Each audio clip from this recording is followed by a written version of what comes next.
Hello students, कल हमारी पिछले वीडियो में हमारे 18 क्वेश्चन ही हो पाए थे।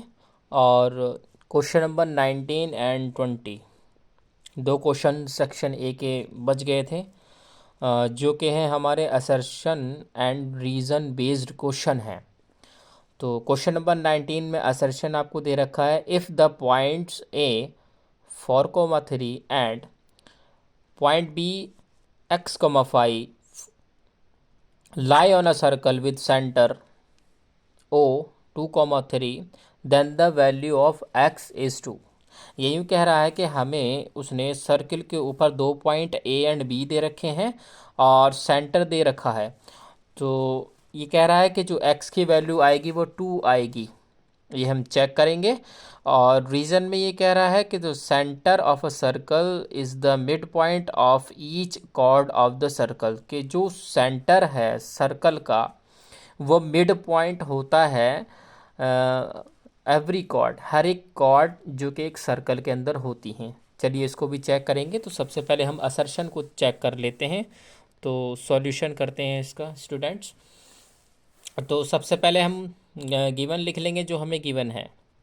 हमें गिवन है पॉइंट ए जो कि हमारा है 4,3 and point B x, 5 are 2 points on circle, ये हमें गिवन है। ओके स्टूडेंट्स, इसके अलावा हमें क्या गिवन है, सेंटर ऑफ सर्कल। हमें सेंटर ऑफ सर्कल भी गिवन है। सेंटर ऑफ सर्कल जो कि हमारा ओ से डिनोट कर रहे हैं, उसको दिया है 2, 3। तो यहाँ पर हम x की वैल्यू निकालेंगे by using distance formula.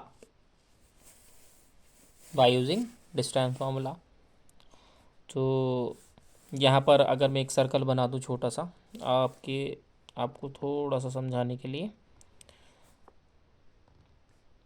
Rough circle हम बनाया है। सेंटर मान लीजिए ओ है, इसको हमें दे रखा है 2, 3, और एक पॉइंट मान लीजिए, कहीं भी मान लीजिए, ए पॉइंट ये मान लीजिए और बी पॉइंट ये मान लीजिए। ए पॉइंट हमारा गिवन है 4, 3 और बी पॉइंट हमें गिवन है x, 5। ठीक है, अगर हम यहाँ से लाइन खींचें तो ओ ए बच्चों रेडियस हो जाएगी, क्योंकि सेंटर ओ है और ओ से हम कोई भी लाइन अगर सर्कल पर डालते हैं तो वो रेडियस होती है। यानी कि सेंटर से और सर्किल के ऊपर जो पॉइंट है उसके बीच की दूरी रेडियस कहलाती है। तो ओ भी रेडियस है। तो क्या मैं लिख सकता हूँ कि ओ ए इक्वल है ओ बी के, क्या है, radius of circle. Okay, squaring on both side, squaring on both side. तो O A square equals to O B square. अब हमने स्क्वायर इसका क्यों किया है, क्योंकि स्टूडेंट्स डिस्टेंस फार्मूला में जब हम डिस्टेंस फार्मूला लेते हैं वो किसी दो पॉइंट्स के बीच की दूरी का स्क्वायर इक्वल होता है उसके पॉइंट्स के जो पॉइंट्स की जो दूरी है उसके बीच का डिफरेंस के स्क्वायर के।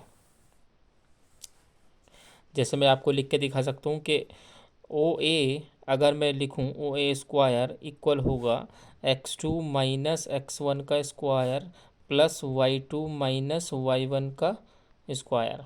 सिमिलरली ओ बी भी होगा। तो मैं डायरेक्ट यहाँ पर फॉर्मूला रख रहा हूँ। तो मेरे पास ओ गिवन है 2, 3 और ए गिवन है 4, 3। तो यहाँ पर मैं लिख सकता हूँ 4 - 2, यानी कि x2 हमारा हो जाएगा 4, क्योंकि ओ ए है, ओ हमारा पहला पॉइंट है और ए हमारा दूसरा पॉइंट है। तो x2 माइनस x1 का square plus y2 minus y1 का स्क्वायर इक्वल होगा बच्चों x - 2 स्क्वायर +5 - 3 स्क्वायर के, क्योंकि ओ बी में क्या है, ओ बी यानी कि x1 x2 y1 y2। तो यहाँ पर भी हमने क्या किया, x2 - x1 और y2 - y1। ओके, यहाँ पर ये बचा 2 का स्क्वायर प्लस यहाँ पर ये 0 का स्क्वायर इक्वल्स टू x - 2 का स्क्वायर और +5, यहाँ पर ये बचा 2 का स्क्वायर। ये स्टूडेंट हो जाएगा 2 2 जा 4 और 0 का स्क्वायर 0 ही रहता है, इसको लिखने की कोई आवश्यकता नहीं है। x - 2 हम ऐसे ही रखेंगे स्क्वायर प्लस 4 2 2 जा 4, ये 4 इधर आ जाएगा, तो यानी कि 4 - 4 इक्वल्स टू x - 2 का स्क्वायर। ठीक है, तो यहाँ पर ये 0 हो गया, x - 2 का होल स्क्वायर। ठीक है, squaring on both side, sorry root ले लेंगे ऑन बोथ साइड, तो ये बचेगा हमारा 0 इक्वल्स टू x - 2। तो बच्चों यहाँ पर x की वैल्यू कितनी आ गई, 2। यानी इसका मतलब जो हमारा असर्शन है जिसके अंदर वो कह रहा है कि x की वैल्यू 2 आएगी, तो असर्शन हमारा सही हो गया। और रीज़न जो वो कह रहा है कि the centre of a circle is the mid point of each chord of the circle. तो स्टूडेंट आपको मैं बता दूं, जो कॉर्ड होती है वो पहली बात तो सर्किल के सेंटर से होकर गुजरती नहीं, तो सेंटर मिड पॉइंट कॉर्ड का हो नहीं सकता।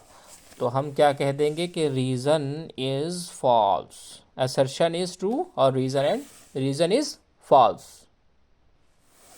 क्योंकि कॉर्ड सर्कल के सेंटर से गुजरती ही नहीं। कॉर्ड हमेशा या तो ऐसे गुजरेगी या इधर से कहीं से भी गुजरेगी, लेकिन सेंटर से होकर के नहीं गुजरती है। 2 पॉइंट पर कट करती है, सर्कल को 2 पॉइंट पर टच करती है, लेकिन सेंटर से नहीं गुजरती है, तो रीज़न फॉल्स हो जाएगा। ओके, चलिए स्टूडेंट बढ़ते हैं हम अपने नेक्स्ट क्वेश्चन की तरफ। Question number 20। असर्शन आपको गिवन है, the number 5 raise to be power n can not end with the digit 0 where n is a natural number.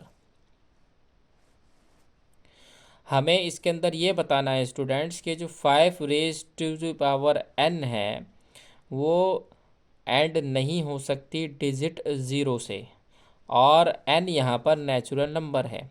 Reason में उसने कहा है कि जो प्राइम फैक्टराइजेशन है 5 का, उसके सिर्फ और सिर्फ 2 फैक्टर्स हैं, 1 एंड 5। चलिए देखते हैं सॉल्यूशन में।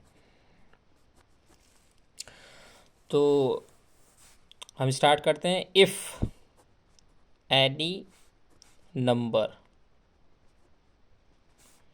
एंड्स विद डिजिट 0, अगर कोई नंबर ऐड होता है 0 से तो it should be divisible by 10,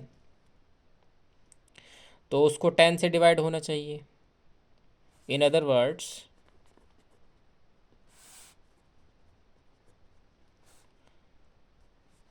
it will also be divisible by 2। अगर कोई नंबर एंड हो रहा है 0 से तो वो डिविजिबल बाय 10 होगा, और अगर हम देखें तो वो 2 से भी डिवाइड होगा और 5 से भी डिवाइड होगा। लेकिन it can be observed that 2 is not in the prime factorization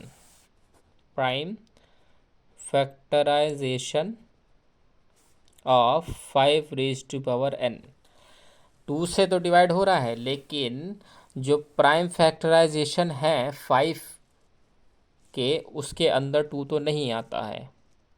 ठीक है, प्राइम फैक्टर क्या होते हैं, यानी कि रीज़न आप देख सकते हैं, prime factor of 5 has only 2 factors 1 and 5। अगर हम फैक्टर देखें 5 के तो 1 और 5 होता है। इस हिसाब से हम देखें तो रीज़न करेक्ट हो रहा है। असर्शन सबसे पहले हमने आपको रीज़न बता दिया, रीज़न करेक्ट हो रहा है, क्योंकि प्राइम फैक्टर तो 5 के 1 और 5 ही होंगे, क्योंकि 5 एक प्राइम नंबर है। जो प्राइम नंबर अपने ही टेबल से कटते हैं, लेकिन जो फैक्टर्स होते हैं प्राइम नंबर्स के वो 1 और 5 ही होते हैं। तो जो 5 है उसके प्राइम फैक्टर्स तो 5 और 1 है, 2 तो है नहीं, तो इसलिए जो 2 है वो 5 रेज टू पावर n का फैक्टर नहीं है। तो इसका मतलब हम कह सकते हैं hence 5 raise to power n can not end with digit 0 for any natural number n। तो असर्शन में क्या बोला था, the number 5 raise to power n can not end with the digit 0 where n is a natural number. तो assertion भी correct है और reason भी करेक्ट है।